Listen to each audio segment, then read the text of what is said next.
Kata Allah Subhanahu wa taala dalam Quran surah Al-Mudaththir ayat 35-36, "Ma salakakum fi saqar?" Maka timbul pertanyaan, apa yang penyebab kalian sehingga bisa masuk ke dalam neraka? Nama nerakanya itu adalah neraka Saqar. Qalu, kata mereka, orang yang ada di dalam neraka tu, Bapak Ibu yang dirahmati Allah Subhanahu wa taala, lam naka minal musallin. Di situ baru timbul penyesalan Bapak Ibu yang dimuliakan Allah Subhanahu wa taala. Ketika dia tahu seperti apa azab bagi orang-orang yang meninggalkan salat, di situ dia tahu timbul penyesalan. Apa kata mereka? Lam naka minal musallin. Kami dulu sewaktu hidup sehat, tak ada penyakit. Sekiranya kami sembuh dari penyakit, kami sanggup untuk berdiri. Kalau tak sanggup berdiri, kami untuk berduduk, bisa untuk mendirikan solat. Namun kami tidak mau untuk mendirikan solat.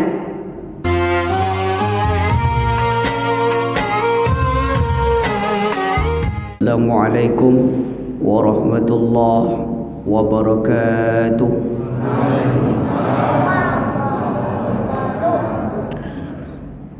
Alhamdulillahi rabbil alamin, wa bihi nasta'in ala umuri dunya waddin, wassalatu wassalamu ala asrafil anbiya'i wal mursalin, wa ala alihi wa sahbihi rasulillahi ajma'in. Allahumma salli ala Sayyidina Muhammadin wa ala ali Sayyidina Muhammad. Bismillahirrahmanirrahim. Wa aqimus salata wa atuz zakata warka'u ma'ar raki'in. Sadaqallahul azim. Hadirin wal hadirat sidang jamaah subuh, Bapak Ibu yang dimuliakan Allah Subhanahu wa taala,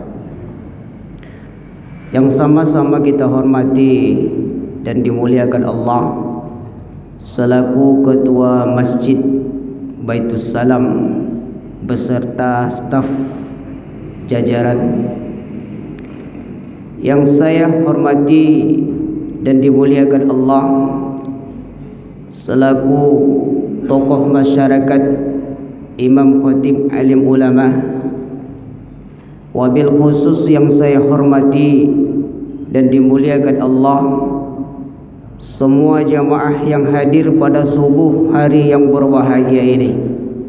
Saya doakan agar selalu diberikan kesehatan oleh Allah. Semoga selalu dilimpahkan rahmat dan hidayah. Semoga kita semua yang hadir pada subuh hari yang berbahagia ini, semoga nanti di alam akhirat kita berbondong-bondong menuju surganya Allah. Ibu yang tak ikut aminkan tak ikut ke surga. Ya Bu, bersyukur kepada Allah dengan ucapan Alhamdulillahi Rabbil Alamin. Berselawat kepada junjungan alam Nabi besar Muhammad sallallahu alaihi wasallam dengan sepotong selawat, Allahumma salli ala Sayyidina Muhammadin wa ala ali Sayyidina Muhammad. Assalamu alayka ya Habiballah. Bapak Ibu yang saya hormati dan dimuliakan Allah,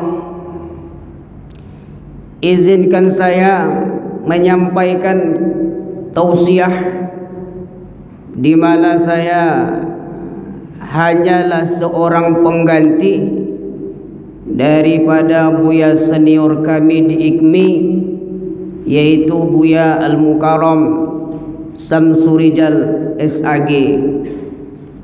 Ibu bapak, bahwa mohon sekiranya dimaafkan karena jauh berbeda yang diganti dengan pengganti. Yang diganti orangnya ganteng, Bu, putih, orangnya hebat. Sedangkan pengganti orangnya PHI, pendek, halus, hitam. Tentu jauh, Pak, ya, antara langit dan bumi bedanya. Boleh, Pak? Kalau tidak pulang mau balik.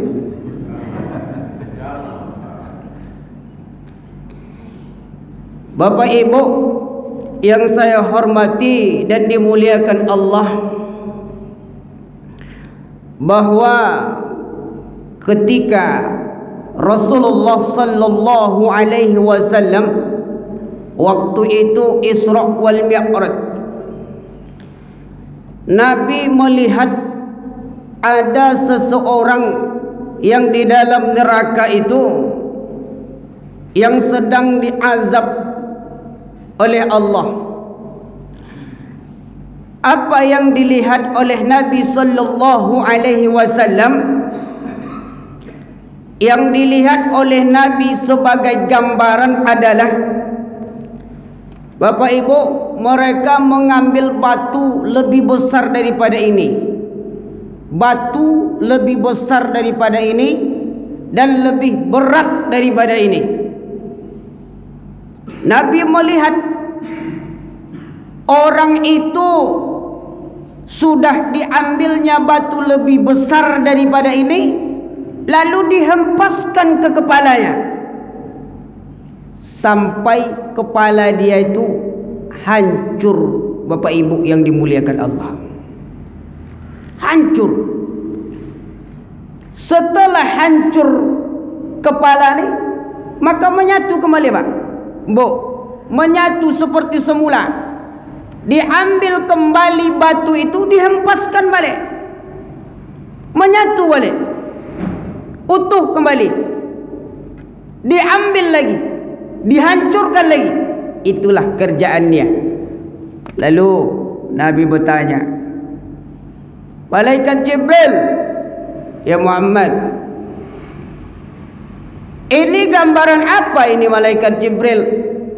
Sampai-sampai seperti inikah yang engkau perlihatkan kepada saya azab hamba-hamba?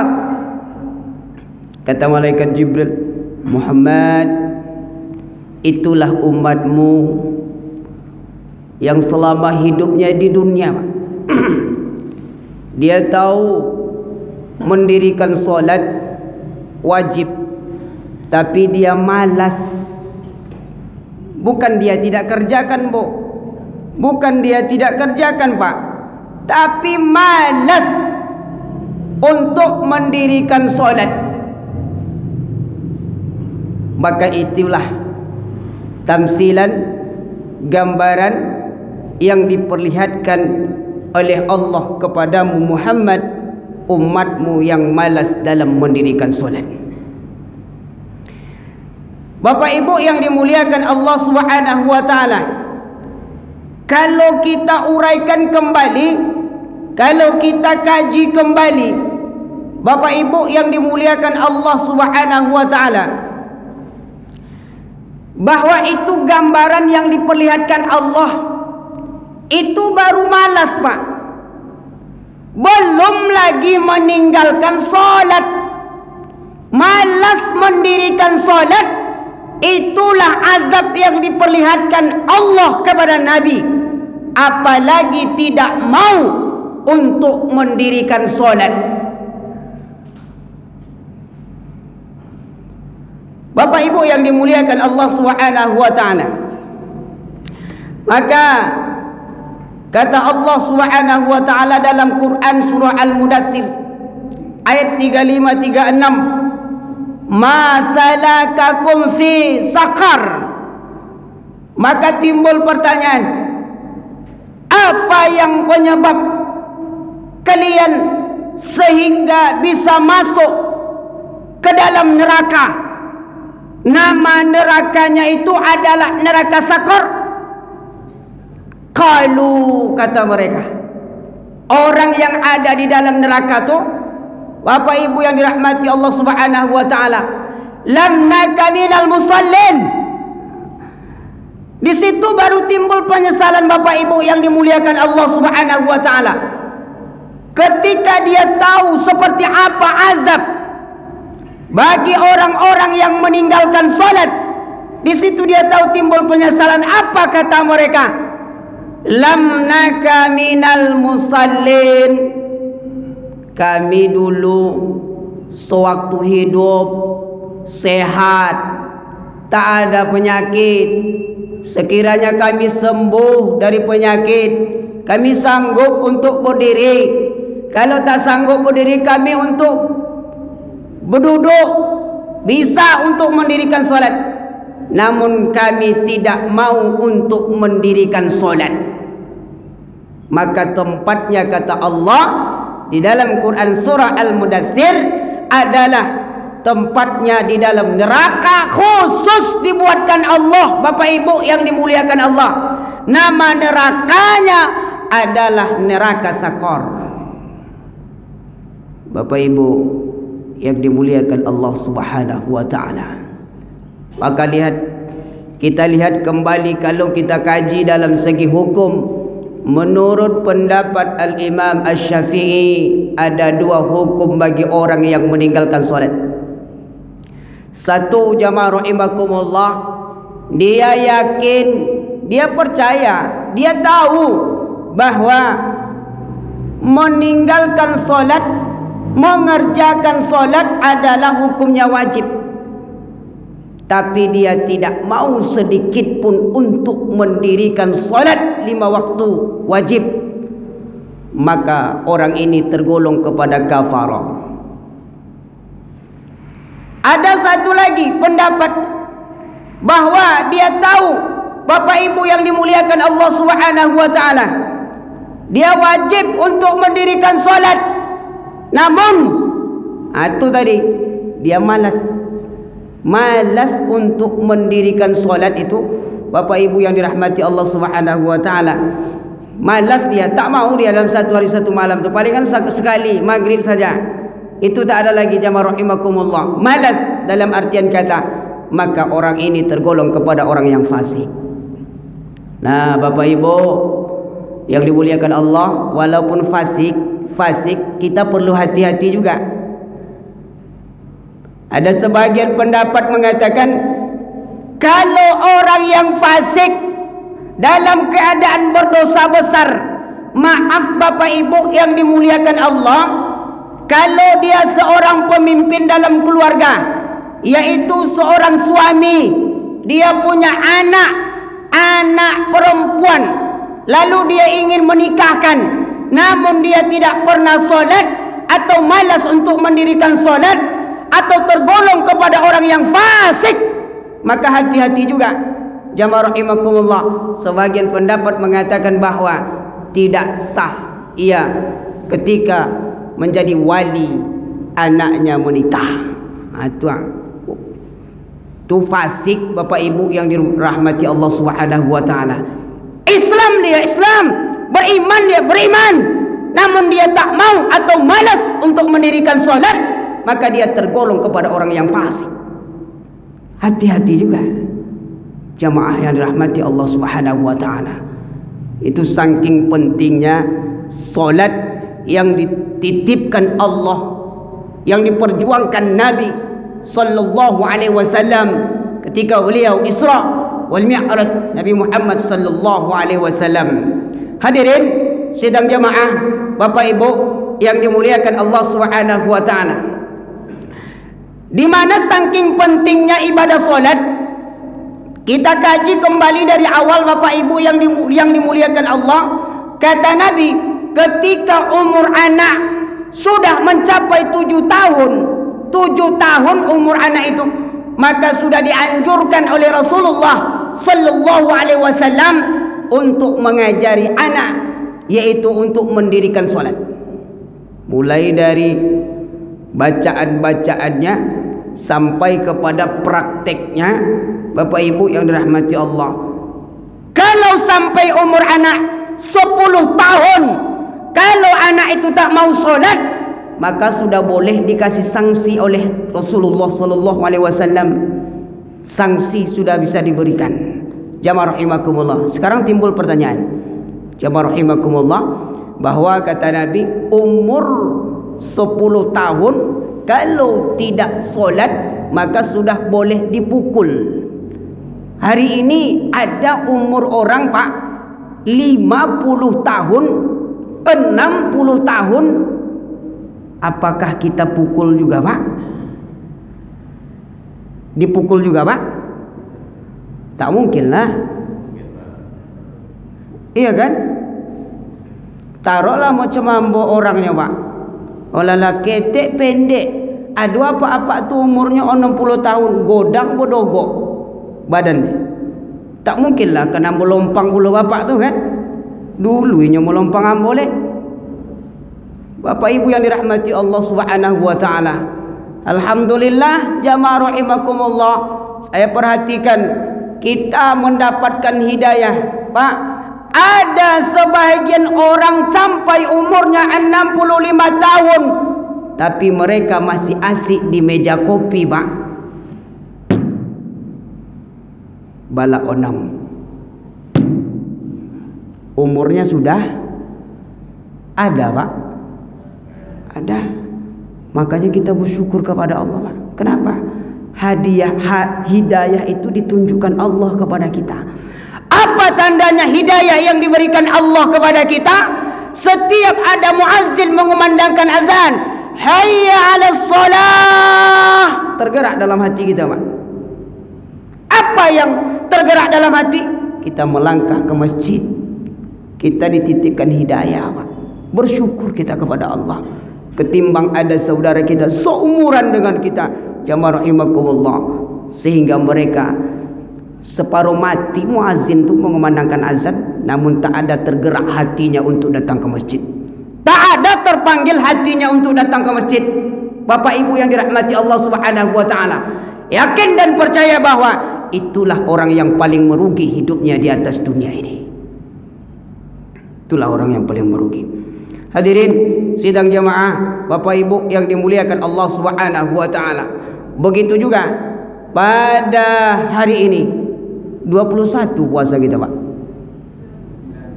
9 boleh? 9 boleh baru ya?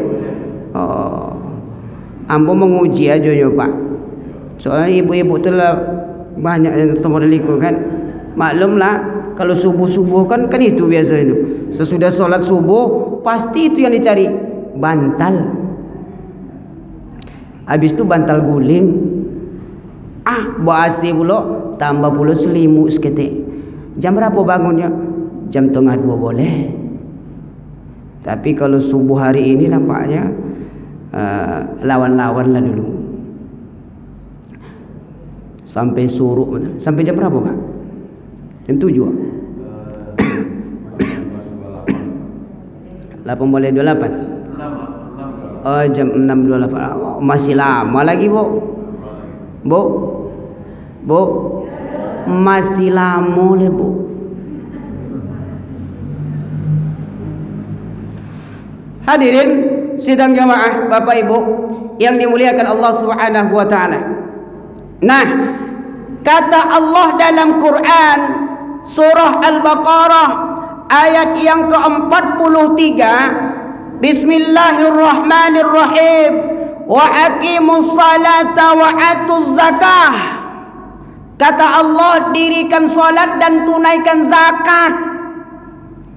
Ini Bapak Ibu, menurut para ulama, nama ulamanya adalah Imam Jalaluddin, pengarang kitab tafsir Jalalain. bahwa beliau mengatakan, Bapak Ibu yang dirahmati Allah Subhanahu wa taala, salat yang kita lakukan adalah tujuannya untuk membersihkan diri dan jiwa. Salat.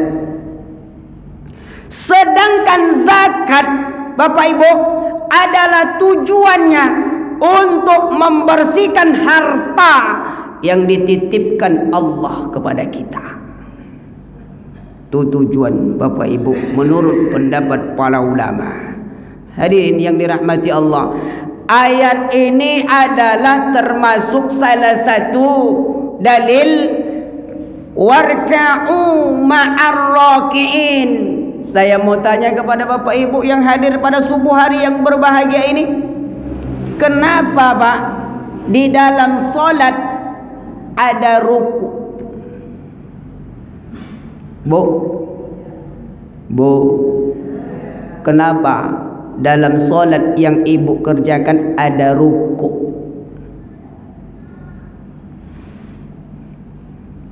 Lalu ibu nampak, tak ada yang jawab lah Pak. Bu, masih di situ lagi? Masih. Apa jawabannya?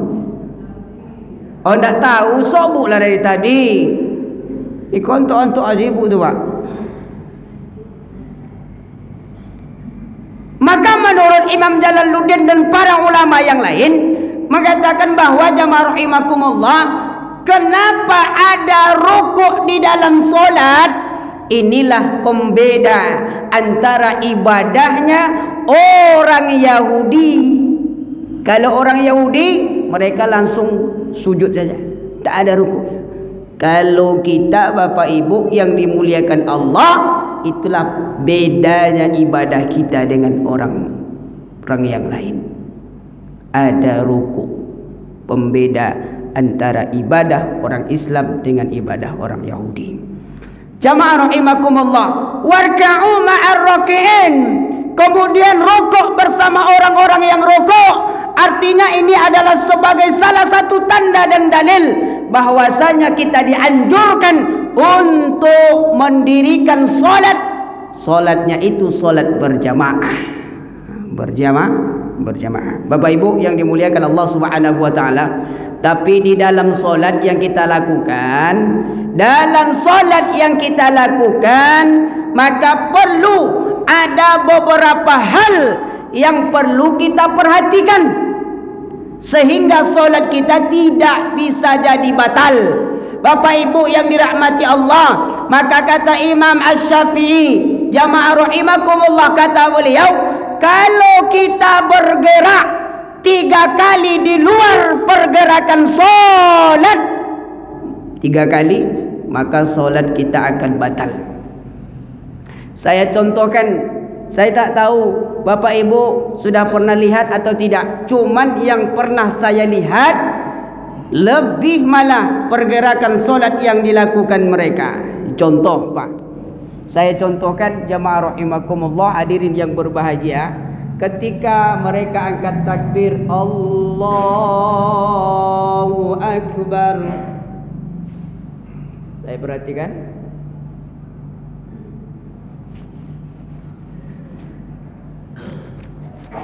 ada Bapak Ibu jumpai orang yang macam itu Pak? Ada. Solatnya tetap lanjut. Sudah berapa gerakannya Pak? Ikut kan cuma sekali aja loh Bu. Pak, banyak kali. Mungkin banyak, mungkin apa? Kalau letak pergerakannya 3, 1, 2, 3. Tapi bukan cuma satu pergerakan, banyak pergerakannya Pak. Untungnya cuma di waktu solat. Bapak Ibu yang dirahmati Allah, saya perhatikan, tapi solatnya tetap lanjut. Bapak Ibu yang dirahmati Allah, hadirin yang berbahagia. Ini saya tidak maksud mengajari Pak ya. Tak ada maksud mengajari, cuman kita mengingatkan saja. Dan sekaligus untuk berbagi pengalaman. Itu yang saya lihat. Ada yang lebih parahnya lagi Bapak Ibu yang dimuliakan Allah, ketika ia angkat takbir Allahu Akbar, Berbunyi HP-nya, Pak. Di saat berbunyi, sempatnya menengok chat WA. Masukkan balik. Lah berapa kali pergerakannya? Ibu pernah nampak orang yang macam itu? Enggak. Berarti aku seorang aja yang nampak, Pak.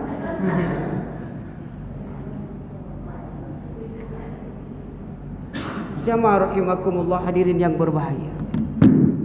Sami Allahu liman hamidah. Ada, Pak. Tapi solat tetap. Lah berapa kali kok, Pak? Sampai mau sujud oleh beronti-ronti. Untung tak ada musiknya, Pak. Kalau sempat ada musiknya, Bapak Ibu yang dimuliakan Allah Subhanahu wa taala. Memang sepele nampak, Pak. Tapi sangat berpengaruh di saat kita mendirikan solat. Bapak Ibu yang dirahmati Allah. Maaf lagi jamaah rahimakumullah. Ada jamaah saya yang bertanya di Masjid Raya Teratak Bulu, Ustaz, saya perhatikan ada juga orang yang solat Allahu Akbar. Maaf hadirin yang berbahagia, kadang-kadang dia ini punya jenggot, asik dia sampai selesai. Maaf Bapak Ibu yang dirahmati Allah, ini kan pelajaran bagi kita hadirin yang berbahagia. Tapi bagi bapak-bapak, ibu-ibu ada yang jenggot? Ada. Itu dipergerakan di luar sholat atau di dalam pergerakan sholat? Di luar, Pak. Berapa kali? Mulai dari angkat takbir sampai ketika ruku. Maaf jamaah yang dirahmati Allah, hadirin yang berbahagia, itu yang saya perhatikan. Lalu maaf lagi, bagi kita yang ingin mendirikan sholat, kenapa kita dianjurkan untuk berbusana muslim? Kenapa jamaah rahimakumullah? Batas aurat laki-laki mulai dari pusar sampai ke lutut. Kalau di dalam sholat Bapak Ibu ini terbuka auratnya, otomatis sholatnya akan batal. Lebih bagus lagi, Pak, awak batalkan langsung sholat dia ketimbang ia sampai selesai mengerjakan sholatnya. Contoh, maaf Bapak Ibu yang dirahmati Allah, saya perhatikan juga ada jamaah yang pakai baju kaos. Sudahlah baju kaosnya pendek, celananya melorot. Ketika dia, Bapak Ibu yang dirahmati Allah, Allahu Akbar, rukuk dia. Mulai terbuka di belakang. Mulai terbuka. Itu sudah melewati pusar. Kalau dalam solatnya, Pak, sudah batal solatnya. Walaupun tak dibatalkan, langsung otomatis batal solatnya. Makanya kita dianjurkan, kenapa di dalam solat itu kita berbusana muslim? Tujuannya adalah supaya tertutup aurat. Ya, Pak. Saya perhatikan lagi jamaah yang dirahmati Allah, ketika ada jamaah yang sedang bergeser, bergeraknya 3 atau lebih, 1, 2, 3. Lalu bagaimana cara supaya jangan terhitung kepada 3, Bapak Ibu? 1, 2, berhenti 2. 1, 2, karena sampai 3. Awak sampai 2. Ustaz, kalau kira-kira diringkas boleh Ustaz, hanya sekali saja. Tak boleh lagi. Jamaah yang dimuliakan Allah Subhanahu wa taala, itu yang perlu kita perhatikan. Jamaah Bapak Ibu yang dimuliakan Allah Subhanahu wa taala. Maka itulah yang pengalaman yang saya lihat dan yang saya perhatikan, Bapak Ibu yang dimuliakan Allah Subhanahu wa taala, namun tetap solatnya dilanjutkan. Ini yang perlu kita jaga kembali dan kita ingatkan kembali, Bapak Ibu yang dimuliakan Allah Subhanahu wa taala, Itu adalah yang saya baca menurut Imam As-Syafi'i. Kalau dalam solat bergerak 3 kali di luar pergerakan solat, maka solat kita akan batal. Hadirin sidang jamaah, Bapak Ibu yang dimuliakan Allah Subhanahu wa taala. Sedikit lagi yang saya perhatikan juga, Bapak Ibu, kalau seandainya Bapak Ibu ada jumpa orang di masjid. Di masjid selesai dia solat fardu atau ada sutra, kemudian dia solat. Allahu Akbar. Lalu Bapak Ibu ingin solat berjamaah, lantaran Bapak Ibu terlambat. Lalu Bapak pukullah pundak dia. Tujuan Bapak hadir, datang, ingin solat berjamaah. Boleh Pak? Tapi Pak, di saat itu dia jatuhkan tangan sebelah. Apa tandanya ini? Berarti Pak, orang yang kita pukul pundak dia sedang mendirikan solat sunnah. Paham Ibu? Ibu pernah jumpai itu? Saya perhatikan itu juga. Bapak Ibu yang dirahmati Allah, dulu saya tanya, kenapa Pak dijatuhkan tangannya? Saya kan sudah sholat fardu tadi, saya sholat sunat. Lalu waktu kok pundak ambo katanya kan? Itu tandanya ambo sedang melaksanakan sholat sunat. Itu pelajaran juga Bapak Ibu yang dirahmati Allah Subhanahu wa taala. Hadirin yang berbahagia rahimakumullah. Salah satu hal yang sepele namun terkadang banyak yang tidak kita ketahui. Makanya jamaah rahimakumullah, hadirin yang berbahagia, saya tak ada maksud untuk mengajari, hanya hadir untuk mengingatkan Bapak Ibu yang dimuliakan Allah Subhanahu wa taala. Hadirin sidang jamaah. Nah, kata Rasulullah sallallahu alaihi wasallam, Bapak Ibu yang dimuliakan Allah Subhanahu wa taala, as-salatul jamaah afdalu min salatil fardhi sab'u wa isrina darajatan. Bahwa kata Rasulullah sallallahu alaihi wasallam, salat yang kita lakukan, lalu salat sendiri dan salat berjamaah, itu lebih banyak lagi manfaat salat berjamaah yang kita lakukan ketimbang kita mendirikan salat di rumah. Seumpama Bapak Ibu, solat yang kita lakukan di rumah khusyuk, menurut kita khusyuk sekhusuk-khusuknya. Tapi Bapak Ibu yang dirahmati Allah, solat yang khusyuk yang kita lakukan di rumah sendiri, kita tentu solat kita akan diterima.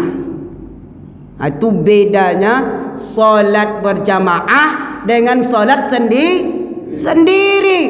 Kalau kita hadir di masjid, datang solat berjamaah, walaupun Bapak Ibu tidak khusyuk menurut Bapak Ibu, ikut solat berjamaah sebagai makmum di masjid, ada imamnya, maka otomatis solat yang kita lakukan itu Bapak Ibu langsung diterima oleh Allah Subhanahu wa taala.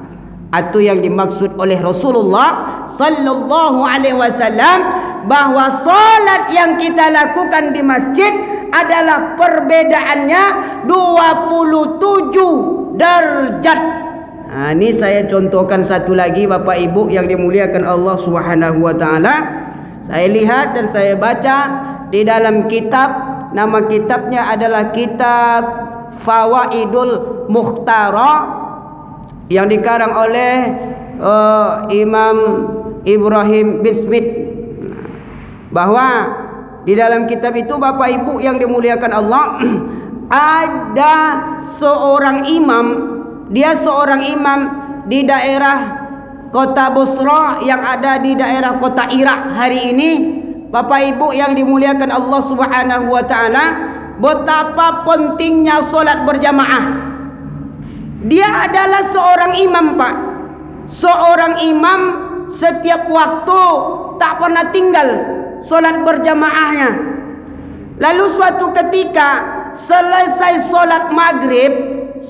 solat maghrib itu dia pulang ke rumah. Sesampai di rumah ternyata sudah ada tamu 3 orang menunggu di rumahnya. Tamunya ini mungkin entah mau menguji, entah bagaimana. Bapak Ibu yang dirahmati Allah, ketika sholat maghrib dia pulang, sampai di rumah jumpa tamu. Masuk waktu sholat isya, tamu tu belum balik lagi Pak. Belum balik, belum pulang lagi.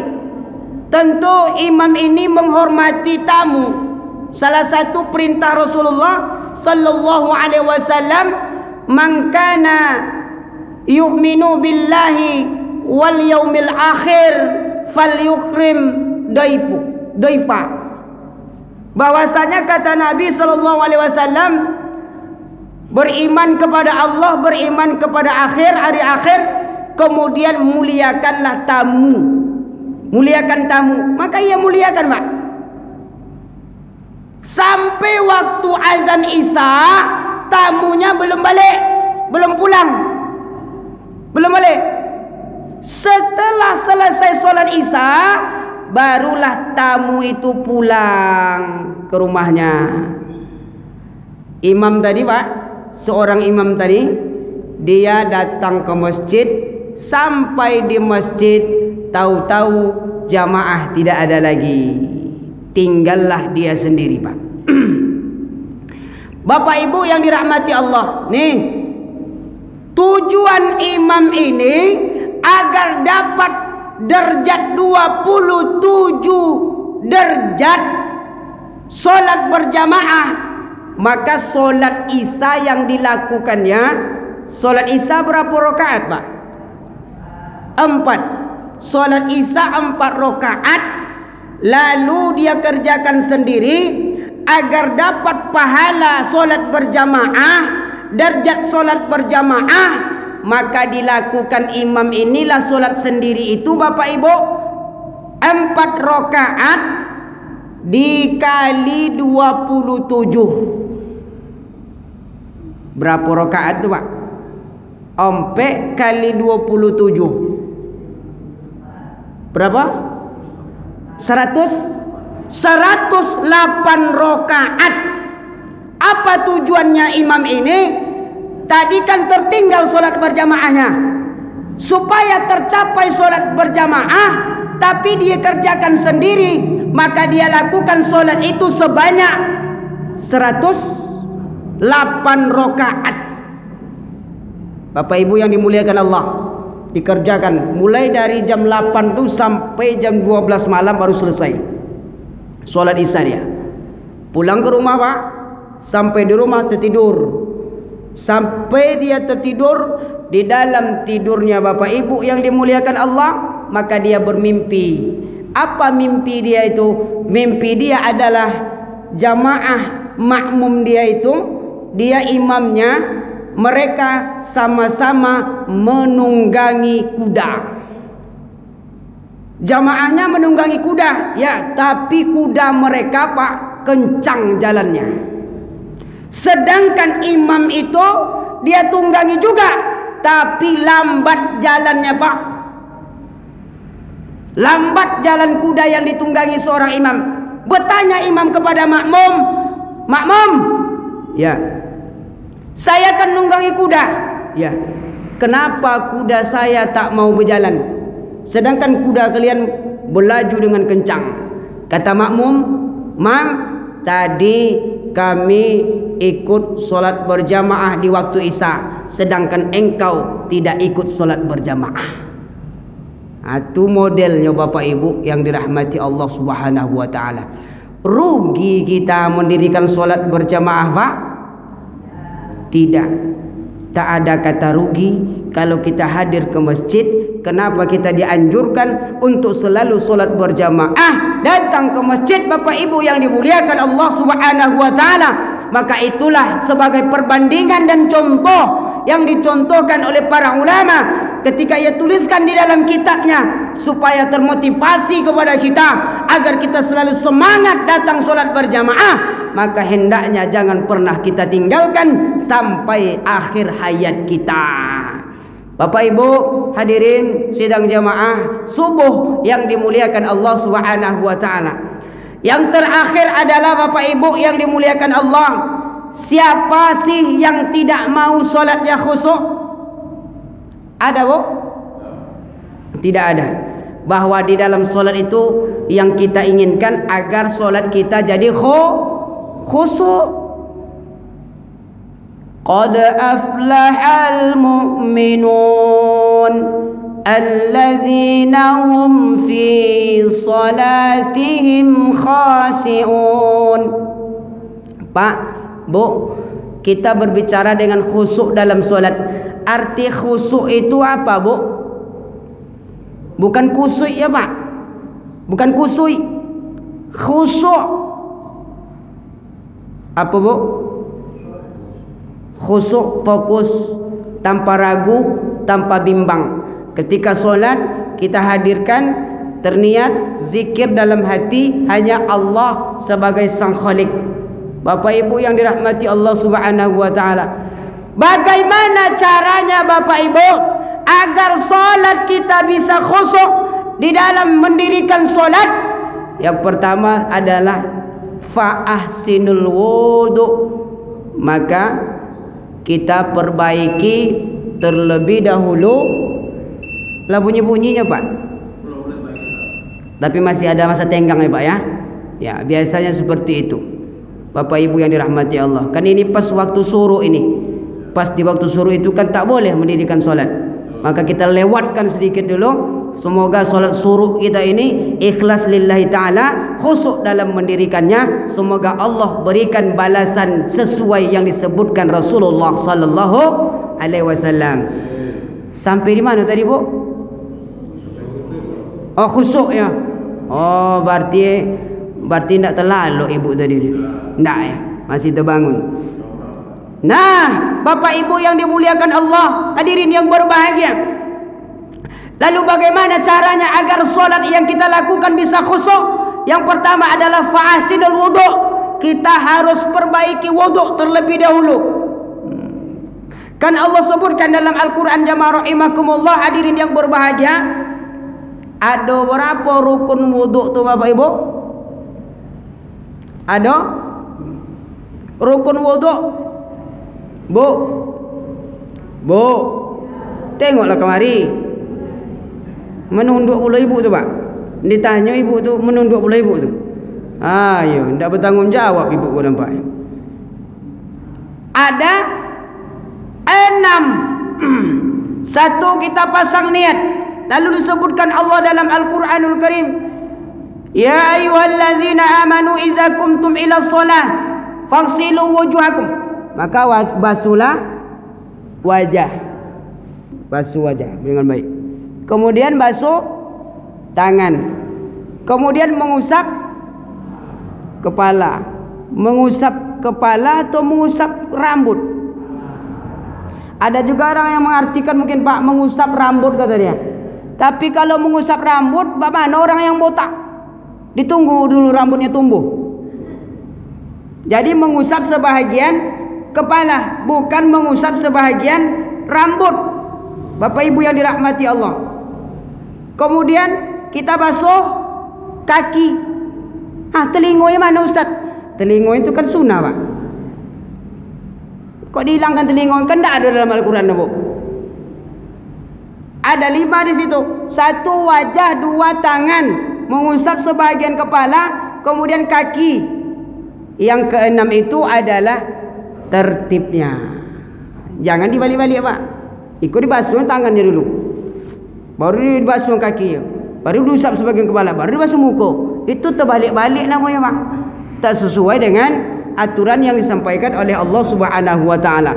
Hadirin yang dimuliakan Allah, nih saya ingatkan kepada ibu-ibu, Ustadz Abdul Somad sudah pernah datang sini, Pak?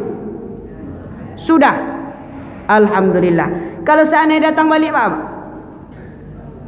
Alhamdulillah kalau seandainya datang balik. Ini saya sedikit sampaikan kepada ibu bapak yang dirahmati Allah Subhanahu wa taala. Andai yang namanya datangkan Ustaz Abdul Somad atau Buya Yahya atau Buya Ustaz Adi Hidayat, waktunya kapan? Antara maghrib dan isya, sebentar saja. Ya, namanya ibu-ibu yang datang, Ustaz yang level-level tingkat tinggi, tentu ibu lebih utama bersiap-siap. Jam 5:30 sudah siap-siap ibu. Yang namanya ibu-ibu artis yang datang kan, bodak dipakai tutup toban. Sesudah wuduk nih bu, sesudah wuduk pakai bodak tutup toban 3 cm toban.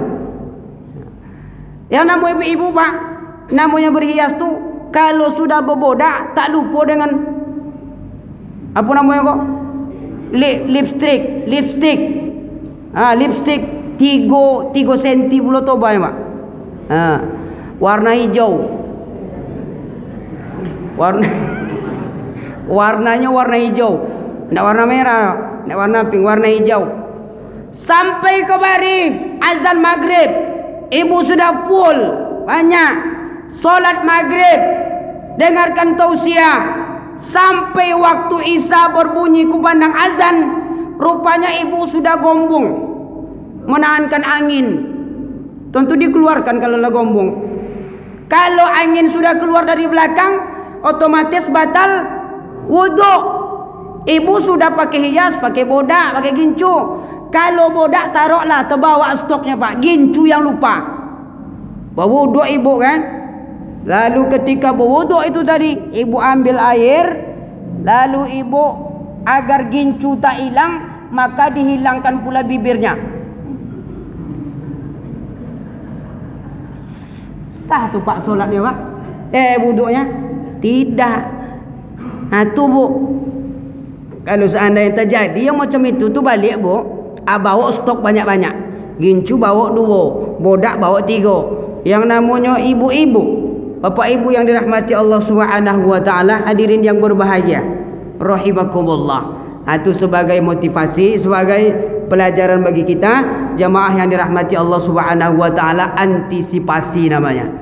Bapak Ibu yang dimuliakan Allah, hadirin yang berbahagia, maka kita ingin mencapai sekali di dalam solat yang kita lakukan, hendaknya solat kita terutama tujuan kita adalah agar solat yang kita lakukan khusyuk kepada Allah Subhanahu wa taala.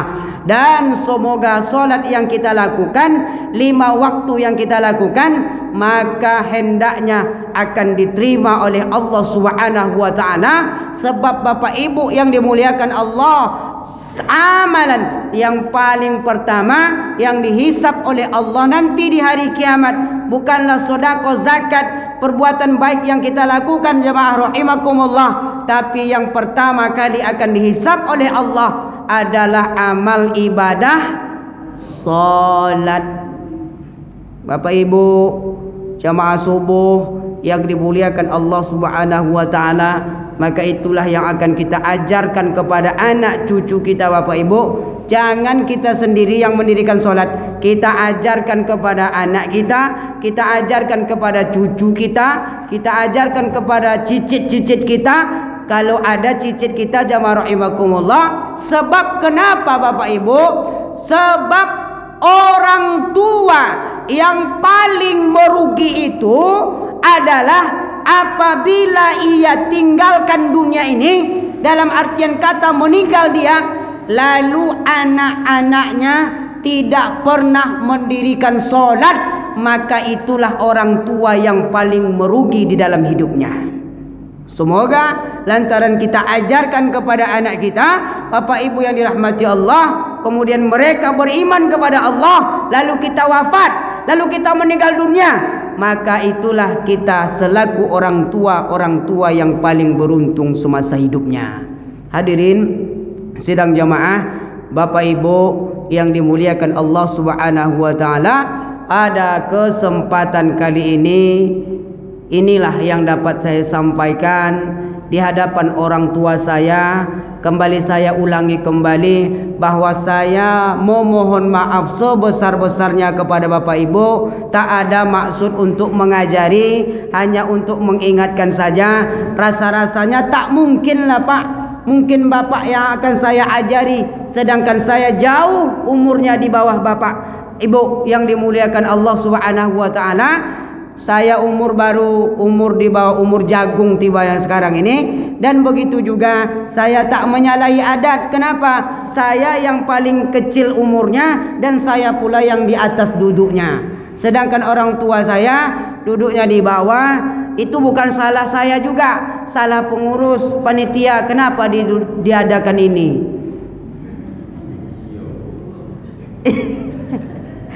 Iya kan Pak? Tuh tadi Bapak, tapi jangan pula praktekkan besok leh. Topik besok ustaznya tua-tua, tidak perlu disediakan iko. Amang geletek pula lutut je togak beko. Bapak Ibu yang dimuliakan Allah, izin mundur diri, kurang lebih mohon maaf. Saya mohon maaf sebesar-besarnya kepada Bapak Ibu jika ada kata yang maksud untuk menyinggung hati dan perasaan, maka saya mohon sebesar-besarnya mohon maaf. Aduh maafnya Pak.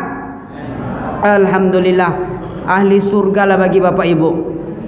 Awak aja long buat salah lah dimaafkan ya, apalagi lah buat salah bertambah sakit hati.